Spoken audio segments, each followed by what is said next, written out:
Hello everyone, কেমন আছো সবাই? আশা করছি ভালো। আমিও খুব ভালো আছি। তো চলে এসেছি নতুন একটা ভিডিওর সঙ্গে। তো এখন বাজে বেলা 12টা। তো 12টার থেকে আমার ভিডিওটা শুরু করছি। আর ওই দেখো ওখানে রান্না হচ্ছে। তো সকালবেলা রান্না করে মেয়েকে খাইয়ে স্নান করিয়ে স্কুলে পাঠিয়ে দিয়েছি। আর এখন আমার দুপুরের রান্নাটা এই যে কমপ্লিট প্রায়। এটা হয়ে গেলে তারপরে বাকি যা কাজ করে পুজো দিতে হবে। শ্রাবণ মাসের প্রথম সোমবার, তো সকাল সকালে পুজো দিয়ে নেবো। আর দেখো কি গরম, ঘেমে একটুখানি পাখা অফ করেছি, ব্যাস ঘেমে একদম অবস্থা খারাপ। আর আমাদের বাড়িটা দেখো পুরোটাই টিনের, তো আরও বেশি গরম লাগে। আর বাইরে তো একটা গাছও নেই। তোমাদের একসময় আমার বাড়িটা একটু ঘুরে দেখাবো। তো যাই হোক, গরম হলে কিছু করার নেই, কাজ তো করতেই হবে। এখানে রান্না হচ্ছে, রান্নাটা হোক। রান্নাটা করা হয়ে গেলে তারপরে এই যে এখানে সমস্ত কিছু ছেটানো আছে, সব গোছাবো, সমস্তটাই তোমাদের সঙ্গে শেয়ার করব। তো আমার ভিডিওটা ধরে দেওয়ার মতো কেউ নেই, তাই এই যে এটা বানিয়েছিলাম। এটা হচ্ছে রিং লাইটের স্ট্যান্ড।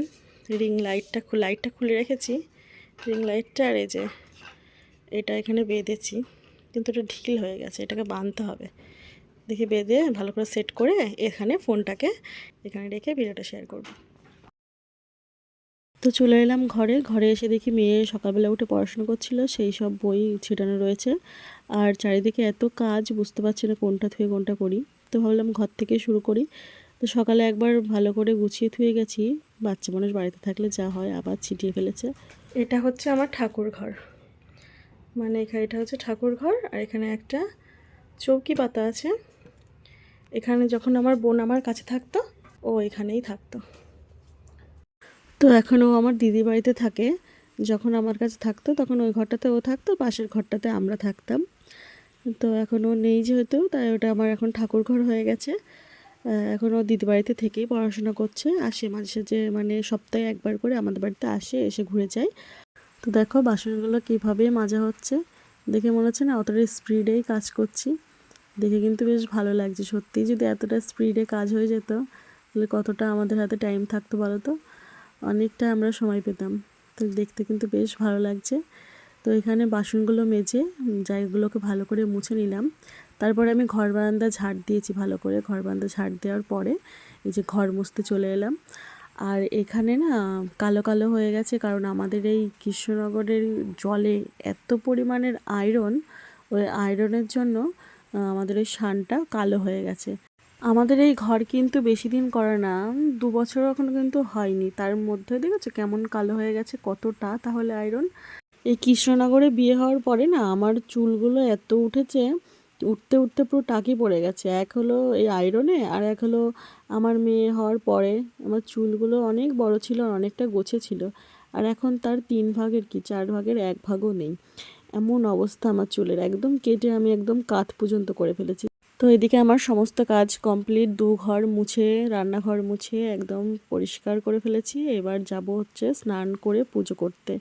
আর বাইরে বেরিয়ে দেখি কেমন মেঘ করেছে, দেখেছো? মনে হচ্ছে ঝমঝমিয়ে বৃষ্টি চলে আসবে। তাই ভাবছি তাড়াতাড়ি করি, মেয়ে আসারও টাইম হয়ে গেল, এদিকে পুজো আমি করতে পারলাম না। তো এখানে এই যে পুজো করতে বসে পড়েছি। তো এখানে যে কালকে পুজো দিয়েছিলাম সেই সমস্ত ফুলগুলো স্নান করার পরে এই যে চলে এলাম, তুলে ভালো করে পরিষ্কার করব। পরিষ্কার করে আমি না প্রত্যেক দিনের ফুল দিনের দিনে তুলি না। অনেকে আছে যে সন্ধ্যাবেলা তুলে ফেলে, আমি কিন্তু সন্ধ্যাবেলা তুলি না। আমি পরের দিন যখন পুজো দেব তার একটু আগে ভালো করে তুলে পরিষ্কার করে ফের আবার পুজো দিতে বসি। তো এখানে এই যে ঠাকুর ঘরটা মুছে ফেললাম, মুছে ভালো করে যে গঙ্গার জল ছিটে নিচ্ছি। আর এখানে যে যতগুলো ফুল দেখছো, এই জবা ফুল দেখছো, এগুলো কিন্তু সব আমার শাশুড়ি মা দিয়ে গেছে। তো প্রত্যেক দিনই ফুল দিয়ে যায়, যেহেতু বাড়িতে জবা ফুল গাছ আছে। আর আমার শাশুড়ি যেহেতু পুজো করছে না, আমাদের বাড়িতেই সিংহাসন রেখে গেছে, তাই এতগুলো সিংহাসন দেখছি, এর মধ্যে 2টো আমার শাশুড়ির সিংহাসন আর ওই একটা আমার। তো শাশুড়ি যেহেতু পুজো করছে না, তাই আমার কাছেই ফুলগুলো দিয়ে যায়, আমি পুজো দিই। আর আমার শাশুড়ি নতুন ঘর করছে, তো ঘর কমপ্লিট হয়ে গেলে তখন নিয়ে যাবে সিংহাসনগুলো। শ্রাবণ মাস যেহেতু পড়ে গেছে, আজ 3 তারিখ, আর আজই হচ্ছে প্রথম সোমবার। মহাদেবের মাথায় জল দিয়ে ফুল বেলপাতা দিয়ে তাকে আমি আগে পুজো করে নিয়েছি। তো এখন এই যে সমস্ত ঠাকুরকে ফল টল কেটে দিয়ে পুজো দিচ্ছি। আর এই ক্যামেরার সামনে আমার মেয়ে হাত দিচ্ছে, দুষ্টুমি করছে। তো পরে আমি ওকে সরিয়ে নিয়ে আমার পাশে বসিয়েছি। ও আমার পাশে বসে বসেই পুজো প্রায়ই দেয় যখনই ও বাড়িতে থাকে, কিংবা সন্ধ্যাবেলায় সন্ধ্যা দেয়। আচ্ছা, তোমরা কি শ্রাবণ মাসে সবুজ কাচের চুড়ি পরেছো? আমি না বিয়ের আগেও কখনো কাচের চুড়ি পরিনি, আবার বিয়ের পরেও একবারও পরিনি। আচ্ছা, শ্রাবণ মাসে কাচের চুড়িটা কেন পরে, কী কারণে পরে, আমাকে একটু কমেন্টে জানিও তো। আর তোমরাও কারা কারা পড়েছো একটু কমেন্টস করো, হ্যাঁ। তো তোমাদের সঙ্গে কথা বলতে বলতে দেখো আমার পুজো হয়ে গেছে। তো এখানে একটু তুলসী তলায় ফুল জল দিয়ে আসবো, দিয়ে আসলেই কমপ্লিট। আর আমার মেয়ে এসছে, আমার মেয়েকে এখন ড্রেস চেঞ্জ করে দেব, হাত পা মুখ ধুইয়ে ভালো করে একটু পেট ভরে খাইয়ে দেবো, যেহেতু আমার পড়া আছে। ওর পড়াটা 4টের সময়, এখন 3:30 মতো বাজে, আধা ঘন্টা টাইম আছে। তো এখানে আমার পুজো হয়ে গেছে, আর বাইরে বেরিয়ে দেখি ওফ কি সুন্দর যে হাওয়া দিচ্ছিল। তো এখানে বসে বসে একটু হাওয়াটাকে উপভোগ করছিলাম। তুমি কি খাচ্ছ মাম্মা? তো ঘুরি ঘুরি বৃষ্টি পড়ছে। তো আমাদের বাড়ির সামনেই অঞ্জনা। তো অঞ্জনার না বৃষ্টি পড়লে খুবই দারুণ লাগে। তো ভাবলাম চলো তোমাদের সাথে এই সুন্দর দৃশ্যটা শেয়ার করি। আমার তো ভীষণ ভালো লাগে।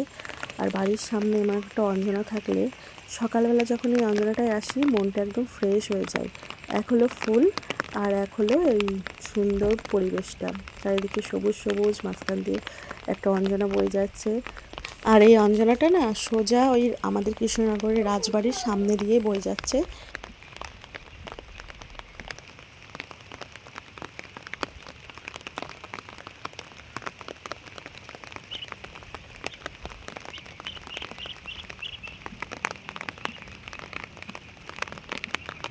তো 4টে বেজে গেছে, আমার মেয়ে এখন এসে পড়তে যাচ্ছে। আর আমি বললাম ছাতাটা ধরে হবে না, ও ব্যাগ নেবে, ছাতা নেবে, ও একা একাই পড়তে যাবে, ওর ভীষণ ইচ্ছা। চলো চলো চলো চলো মাম্মা, চলো তাড়াতাড়ি। তো আজকের ভিডিও এতটুকুই। এই ফার্স্ট টাইম আমি ব্লগ ভিডিও শ্যুট করলাম, তো কেমন লাগলো অবশ্যই কমেন্টে জানিও। আর যদি ভিডিওতে ভুল কিছু দেখিয়ে থাকি বা ভুল কিছু বলে থাকি আমাকে একটু কমেন্টে জানিও, কেমন। তো এই যে এই দিদিটার বাড়িতেই পড়ে, এখানে বসেই পড়বে। আর ওই দিদিটা হচ্ছে তার ছেলেকে আনতে গেছে, এক্ষুনি চলে আসবে। তো আজকের ভিডিওটা এইটুকুনি, দেখা হচ্ছে নতুন একটা ভিডিওর সঙ্গে।